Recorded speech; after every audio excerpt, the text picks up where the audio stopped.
Good evening and welcome to the 7 o'clock news bulletin live from this news center of the Sultanate of Oman television. But first, the headlines.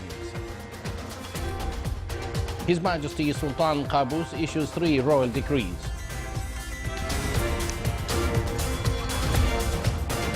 Assigned by His Majesty the Sultan, His Excellency the Minister of Transport and Communications participates in the official opening ceremony of Hamad Port in Qatar. Salalah Port achieves 44th place in handling containers on the global level. And the Public Authority for Craft Industries approves a number of craft work projects in the Sultanate of Oman.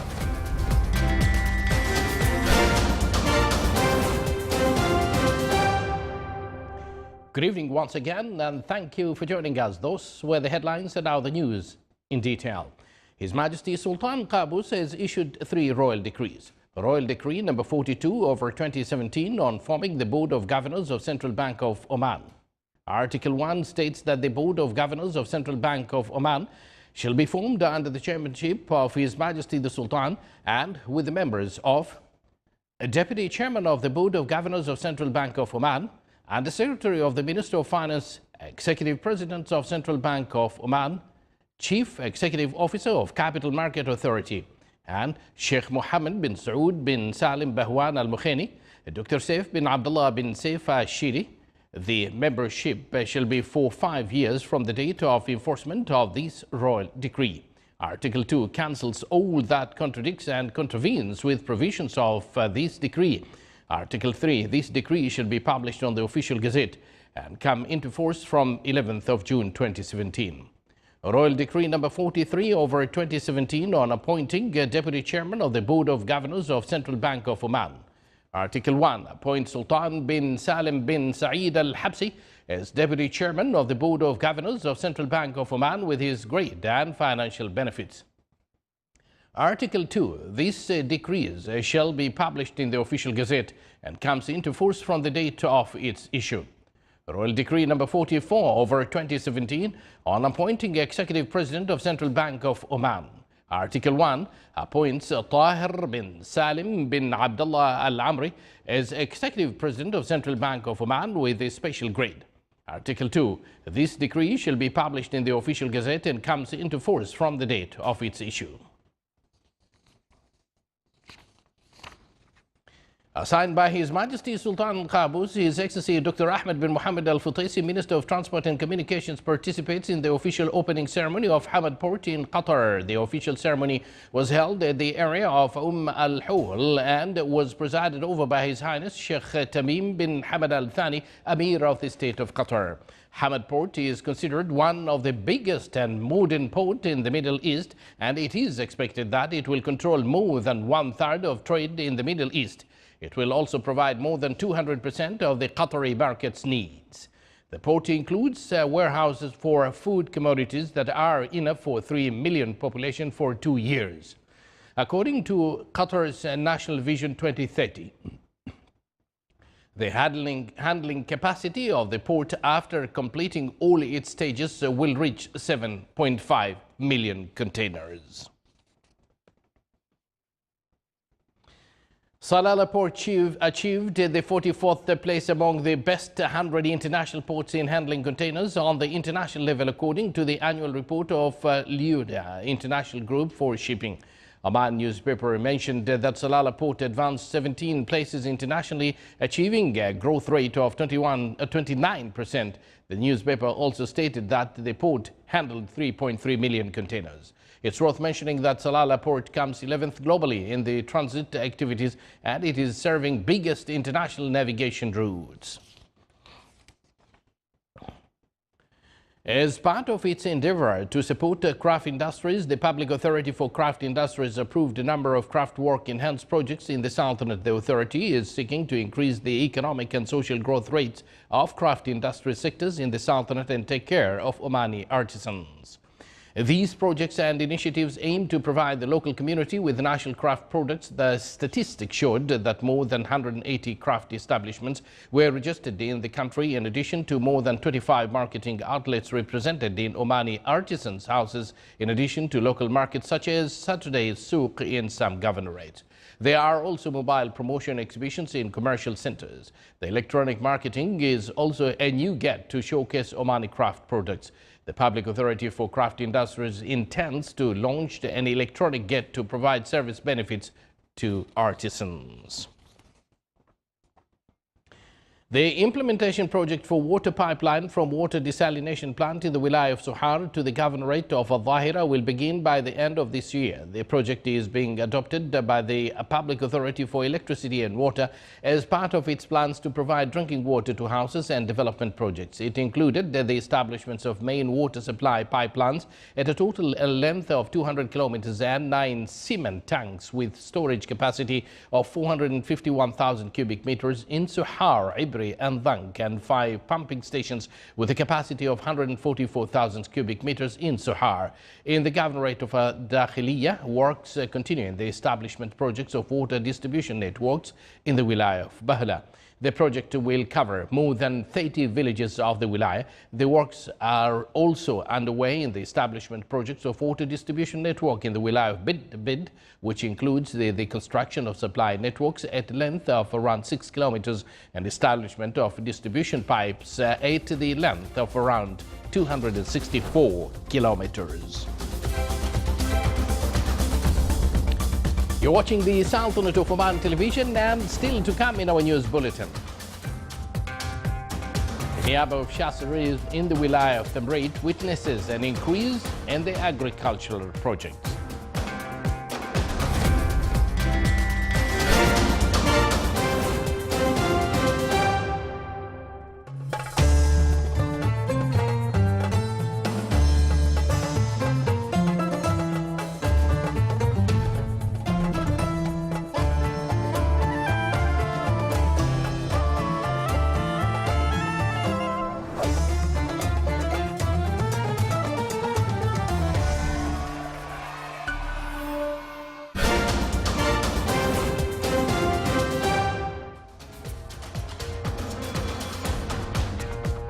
Welcome back to the news from the Sultanate of Oman television. The Sultanate witnessed an active internal tourism movement during the blessed Eid al-Adha leave.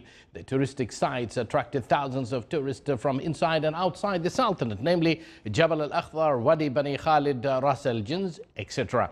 According to statistics issued by the Minister of Tourism during the blessed Eid al-Adha leave, the scientific centers in Ras al-Jins in the governorate of South Sharqiya attracted 2,500 tourists. The statistics also revealed that more than 3,300 tourists visited Jabal al-Akhdar on the third day of Eid al-Adha. The ministry also said that around 900 tourists visited the freshwater ponds in Wadi Bani Khalid in the governorate of North Sharqiya on the first day of Eid, whilst Wakan village in the Wilayah of Nakhal attracted 350 tourists in the second day of Eid. The National Center for Statistics Information mentioned that the number of foreign tourists who visited the Sultanate in 2016 reached 3.2 million, an increase by 20% compared to 2015. Oman Air signed an agreement with the Kenyan Airlines to enhance the services provided to the direct airline between Muscat and Nairobi. According to the agreement, the passengers through the Kenyan Airlines will be able to reach Muscat directly from Nairobi. This came after Oman Air launched its flights to the Kenyan capital during March 2017.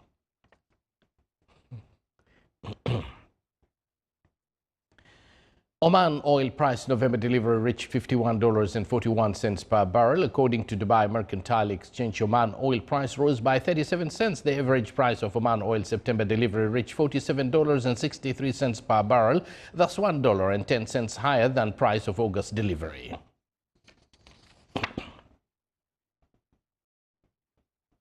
The governorate of Dhofar is not only distinguished by the Kharif season, but also has a number of historical landmarks that shed light on its deep-rooted history and culture. One of such historical places is the Samharan city, which includes a number of ancient remains of old civilization.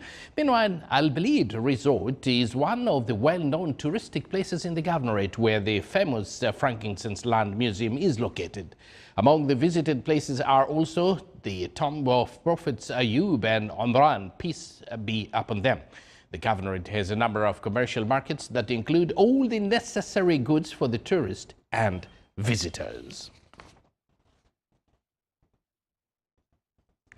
The agricultural sector is considered one of the promising sectors that the Sultanate depends on to achieve food security. Citizens in the Niaba of Shasr in the Wilaya of Thamreit focus their investments on the agriculture due to the availability of water and fertile soil.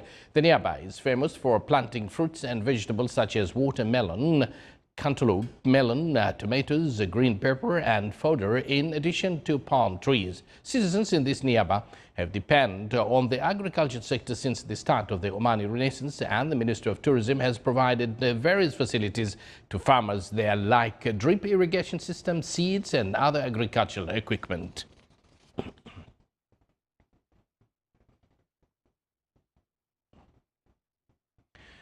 The Director General of Regional Municipalities and Water Resources in the Governorate of South Sharqiya held a ceremony to conclude the food security campaign. It included various activities, namely singing arts, as well as honoring the municipalities and participants in the campaign, which was held in the period from 6th until 31st of August 2017.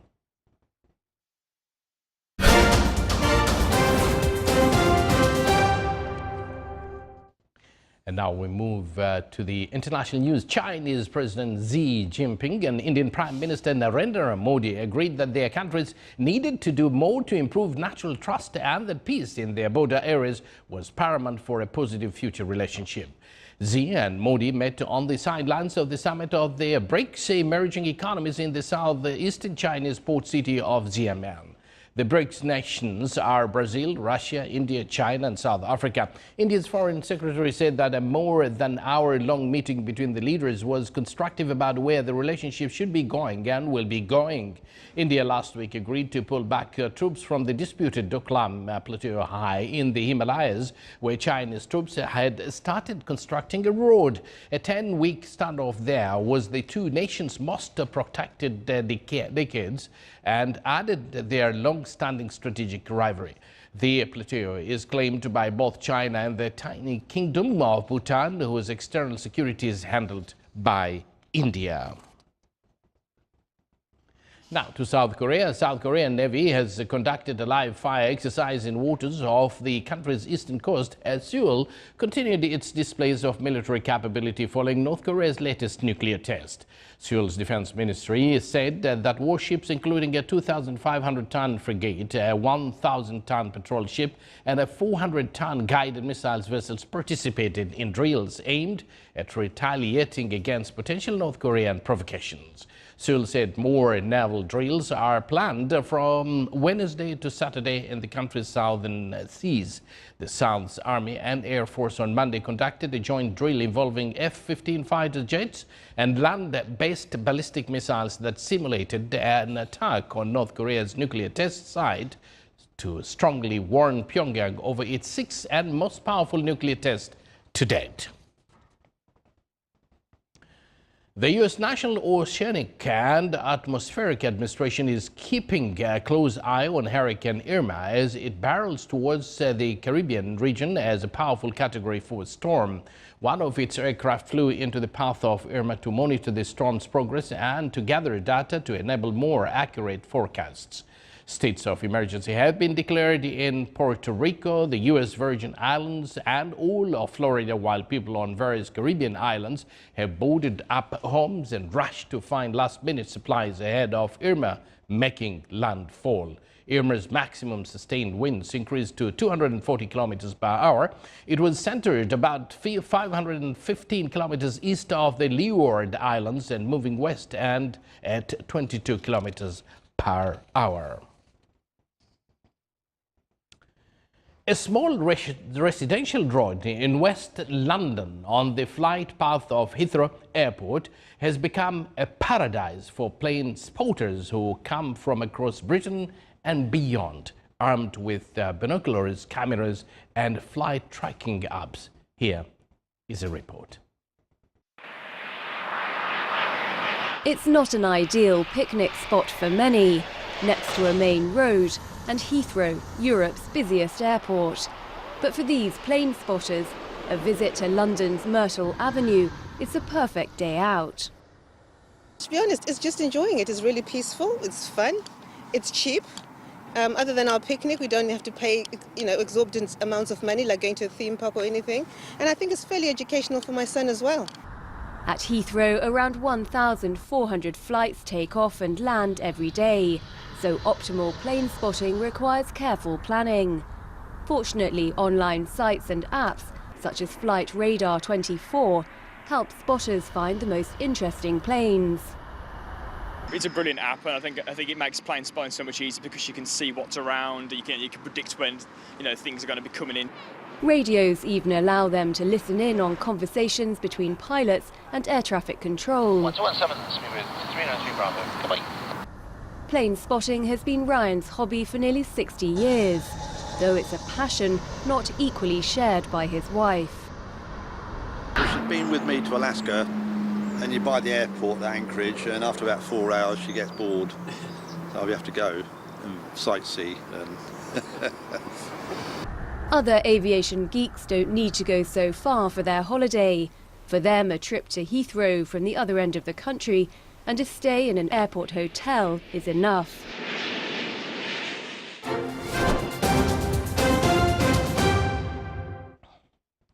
And now for the general weather forecast around the Sultanate. Cloudy skies will prevail over the coastal areas of the Governorate of the Far and its nearby mountains, with chances of intermittent drizzle. Rest of the Sultanate will have clear skies with chances of scattered rainfall over the Hajar Mountains. Winds will be easterly to southeasterly light to moderate. Seas will be slight with maximum wave height of 1.25 meters.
This is the Sultanate of Oman television, and before we end tonight's bulletin, here are the main points once again.